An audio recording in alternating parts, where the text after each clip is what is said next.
So, who doesn't want to travel abroad? But do you know in IIT you get a hell lot of opportunities to travel abroad. Hey all, my name is Rushi. I am a final year civil engineering student from IIT Bombay, and in my last summer vacation I went to China for a summer program. Hey, I'm Garima Bangar and I'm a PhD student at IIT Bombay, and I recently went to Japan for a conference. And today we are going to discuss How to travel abroad while studying at IIT Bombay. So let's get started.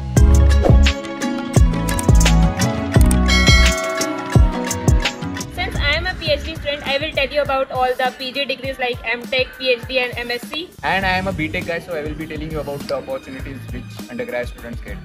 So since most of you are JEE aspirants, so let's start with BTech first. So Rushi will be telling you all the procedure. So देखो, बाहर travel करने के लिए एक तो there are internships, then there are summer programs, then there are semester exchanges. Internship के लिए आप directly apply कर सकते हो बाहर, जो कि थोड़ा मुश्किल होता है, which is called like external application. Then there are some internal application जो कि internship सेल से ही मिलती हैं. तो कुछ ऐसे बड़ी बड़ी कंपनीज होती हैं जो फॉरेन में इंटर्नशिप ऑफर करती हैं, तो आप वहाँ पे जा सकते हो. तो कुछ एक ऐसे स्पेसिफिक समर प्रोग्राम्स होते हैं जिसमें आप शॉर्ट टाइम के लिए जा सकते हो बाहर. जैसे कि मैं गया था, इट वॉज शेंजन शिंजुआ यूनिवर्सिटी जो कि चाइना में, एंड वो एक AUA बोल के ऑर्गेनाइजेशन है, एशियन यूनिवर्सिटीज़ अलायंस, जिसमें इंडिया से बस IIT बॉम्बे इंक्लूडेड है. तो मुझे उस वे से अपॉर्चुनिटी मिली थी. And the last is semester exchange, जहाँ पे आप लॉन्ग टर्म के लिए बाहर जा सकते हो, जैसे कि पूरा एक सेमिस्टर के लिए. तो वो भी इंटरनली एप्लीकेशंस होते हैं कॉलेज में. तुम्हें हमारे यहाँ पे एक IR ऑफिस है, इंटरनेशनल रिलेशंस ऑफिस, वहाँ पे जाके तुम्हें अप्लाई करना होता है. फिर तुम्हारा फॉरेन यूनिवर्सिटी में एप्लीकेशन जाता है, वहाँ से अगर तुम सिलेक्ट होते हो तो तुम्हें आता है नोटिफिकेशन कि you are selected. Then you go and stay in that foreign university for like 6 months. And इसकी खास बात ये है कि even though you will be studying at foreign university, the fee which you will pay will be मतलब वो IIT Bombay की fees होगी. जैसे कि फॉरेन में थोड़ा एजुकेशन एक्सपेंसिव है इंडिया से, but still you will be paying for the same fees which you pay here. So that's the like good thing about semester exchanges. और इसके अलावा मतलब डायरेक्ट बाहर जॉब लग गई तो तुम बाहर जाके रहो. एंड हर चीज़ का अपडेट तुम्हें LDAP पे आता है कि अभी ये निकला हुआ है, ये निकला हुआ है. हाँ, LDAP इज लाइक कॉलेज का ईमेल, जहाँ पे हमें ऑफिशियल नोटिफिकेशन आते हैं. ठीक है, बढ़िया.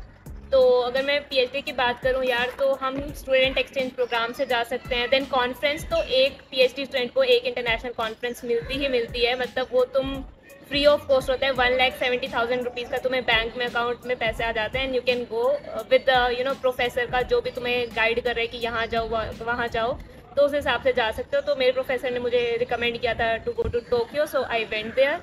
एंड सेकेंड होता है यार पूरा 1 साल के लिए एक्सचेंज. देन उसके लिए आपको बहुत सारी स्कॉलरशिप्स के लिए अप्लाई करना पड़ता है, जैसे दाद है फॉर जर्मनी, फिर रमन चारपक फ्रांस के लिए है, न्यूटन बाबा फुल ब्राइट US के लिए. तो इसमें होता है कि 6 months to 1 year आप बाहर रह सकते हो अपनी PhD का, जो बाहर के प्रोफेसर के साथ कर सकते हो. And then other way is की project as a project staff, आपके प्रोफेसर ही आपको किसी और प्रोफेसर के अंडर जाना चाहते हैं, भेजना चाहते हैं. एंड MTech में भी बिल्कुल सेम है. MTech में भी प्रोजेक्ट के थ्रू अगर आपके प्रोफेसर चाहते हैं कि आप किसी फॉरेन यूनिवर्सिटी में ये प्रोजेक्ट करो कंप्लीट विद किसी और प्रोफेसर के साथ, तो MTech में भी ऐसे ही होता है. एंड देन उनको अगेन बहुत सारी स्कॉलरशिप्स भी मिलती हैं. अलग अलग डिपार्टमेंट के लिए अलग अलग स्कॉलरशिप्स हैं. तो MTech में भी इसी तरीके सिमिलर टू PhD ही रहता है प्रोसीजर, बट हाँ उनको एक कंपल्सरी कॉन्फ्रेंस नहीं मिलती है बस, राइट. तो इतना ही है यार PG के लिए. और प्रोजेक्ट्स तो फिर बीटेक्स वालों को भी होते ही है, बट कम मिलते हैं, प्रेफरेंस कम देते हैं उनको, बट होते हैं अगर तुम अच्छे से पढ़ रहे हो तो. ये दाद और जो रमन चारपक होती हैं फुली फंडेड होती हैं, आपको इनमें कुछ ज़्यादा पैसा नहीं देना होता. और कॉन्फ्रेंसेस बिल्कुल फुली फंडेड होती हैं, तो आपका कोई पैसा नहीं लगता इन चीज़ों में.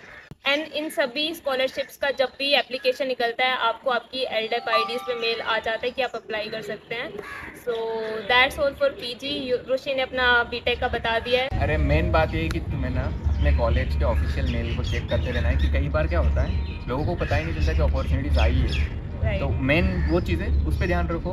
और तुम अपना एकेडमिक थोड़ा भी मेंटेन करके रखे हो तो तुम्हें मौका मिल ही जाएगा. या काफ़ी आसान होता है, मतलब यार मिल ही जाते हैं. अगर आप थोड़ी सी फाइट मारते हो ना तो बहुत आसान होता है मिलना आपको, ये इंटर्नशिप्स वगैरह मिलना. Guys that's all for today. I hope आपको इस वीडियो से वैल्यू मिली होगी, या फिर आपका सपना पूरा करने के लिए रोड मैप मिल गया होगा.